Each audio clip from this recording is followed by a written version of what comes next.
I've got the beautiful electric chainsaw loaded up on my rail bike trailer here, and I've got the rail bike trailer hooked up to the rail bike, and I'm going to head out to the rails, which are only about 150 feet away from me here where I live, and I'm going to get me a little load of wood. But once I get out to the rails, I'll give you a little closer look at the rail bike trailer here for those of you who are interested in its construction. And I'll go get the wood, and I'll talk a little bit about what it's like to ride the rail bike. Anyways, let's get out there.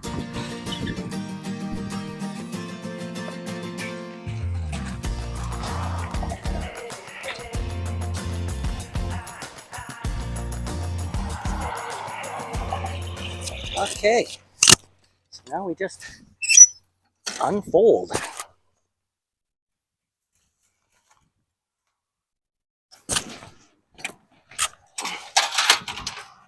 We'll get the bike set up. The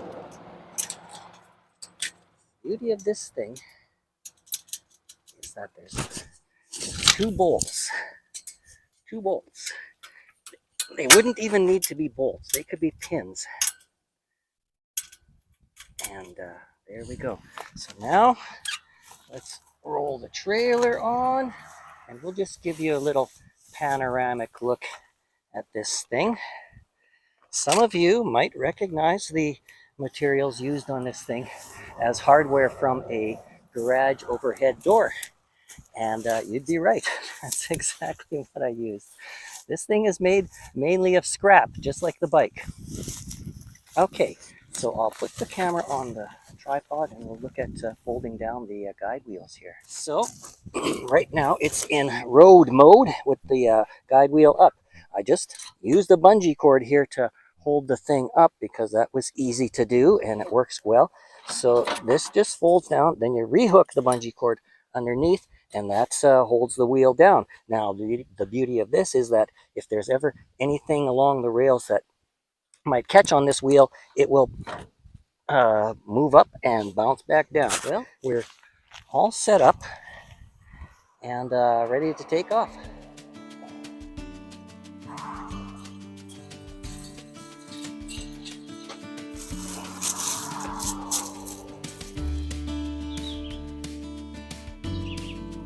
Other than the cars passing on the highway, which is on the other side of the rail, this is a peaceful and beautiful ride.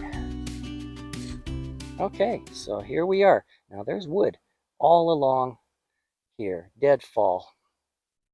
And I'm just going to take the chainsaw and cut up some pieces and load up the trailer and head home. But first thing we got to do is turn the trailer around. This is not a hard job either.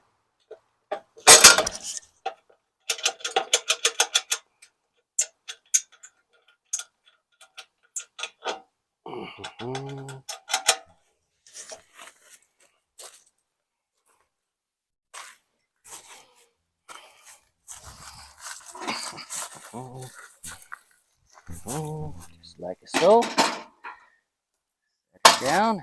Let's get the bike. Okay. This is why you want things to be light. There is some lifting involved sometimes. Okay, there we are. All right, here we are. This is just a 5/16 bolt. That's all it is. Comes up from the bottom. Put the nut on from the top and leave it loose so it can flex a little. And we're ready to go. Well, there's some wood just down here. Let's go cut some pieces and load it up. Let's load up. Oh boy, this is a big one.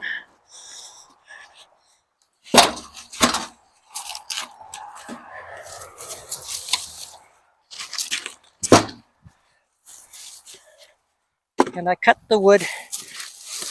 I cut these to about 5 feet. And I take it home and then I cut it up smaller. There we go.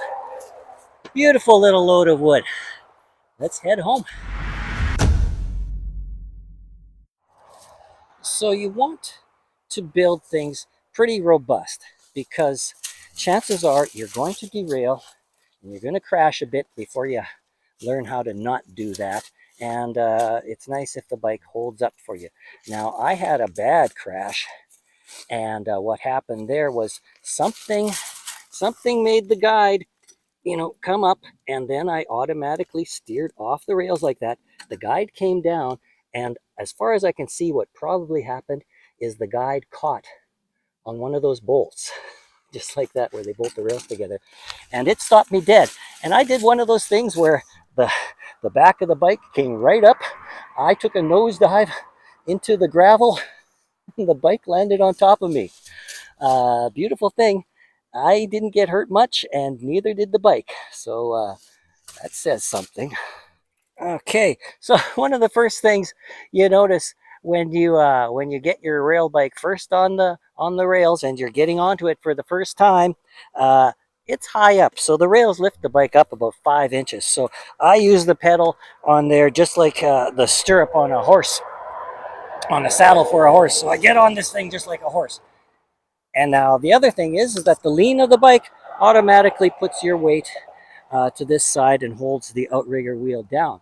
But what happens is curves on the rails are banked. So if you're going around a right curve, if your bike rides the right rail, it will bank this way, shifting your weight over, and you are in danger of tipping over, and you'll just tip over.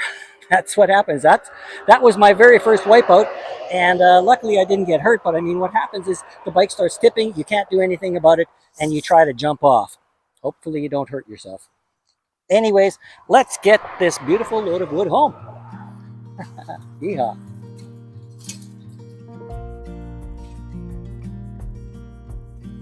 Okay, so look at that beautiful little load of wood. All right, now we're heading home. So here is an area where I am going around a right curve. And you can see I'm already leaning in because that's what you gotta do. You don't want to tip over. All right, downhill all the way home.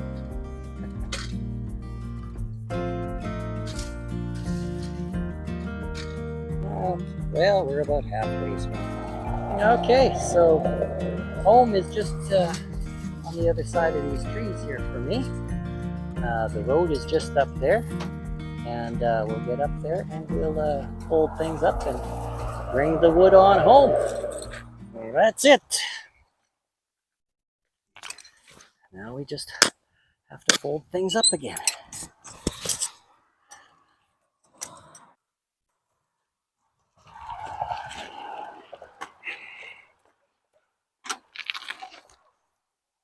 Let's just flip the guide wheels back up into road mode. And it's just that easy. Away we go. Oh, a little bit tougher to get the wood up here now that they paved over this. All right. Ouch. We're good to go.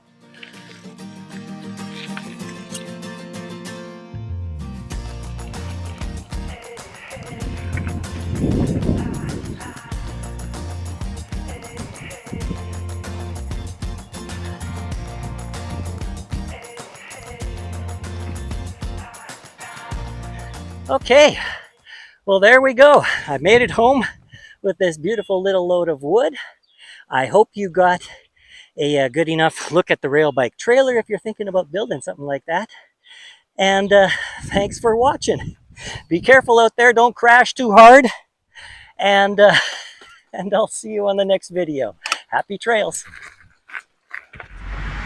Okay, so check this out. This is about the simplest rail bike design you could possibly get. You could order this thing from Sears like 100 years ago. So if you're wanting to get to the simplest design, study this thing, and I'm considering trying something like that myself.